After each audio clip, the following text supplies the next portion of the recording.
I challenge you to ever love a score as much as you'll love Thomas. Hey there, Internet. My friends call me Jay.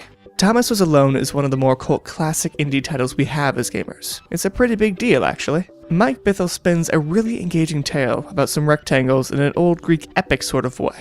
Think the modern-day gamer's Iliad, or our Odyssey.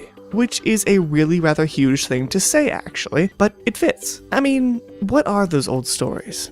Grand adventures told in a big disjointed poem. And listen to anyone talk about Thomas Was Alone and you'll hear endless praise for its narrative. And quite so, it's very good. But you know what it isn't? Very long. Go give it a try yourself. Actually listen to the words, or just watch and see the subtitles as you jump along through the game. Thomas Was Alone tells us the story we're so drawn into with cut-up little bits, these segments strewn across and between levels. Reminds me of lines or stanzas in a poem. And while you may now be thinking to jump back and say it's too long to be a poem, remember, we're not talking Robert Frost or Shel Silverstein, we're talking ancient Greek epic lengths here. If anything, Thomas Was Alone is almost too short.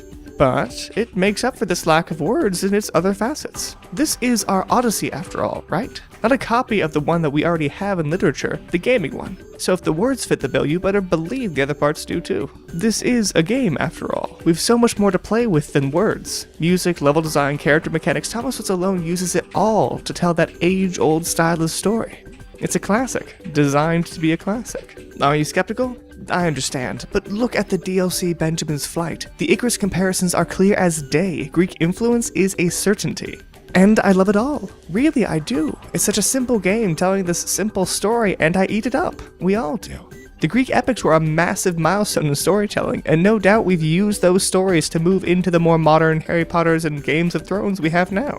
We didn't have video games back with the ancient Greeks, so going back to the roots, something simple, some squares, a lot of jumping, Thomas Was Alone gives us a look at a modern-day classic, using the roots of gaming and more modern game engines to give us something we were bound to love. Simplicity isn't bad, and it certainly isn't easy, but Thomas Was Alone gets it right. If you don't have this game already, somehow, it's everywhere. Just open a digital game store on any platform, you will find it. Hey again, Internet. Thanks for watching. Here's another video you might have missed, and you should totally come hang out with us on Twitch sometime, or Tumblr, or Twitter. Choose your poison.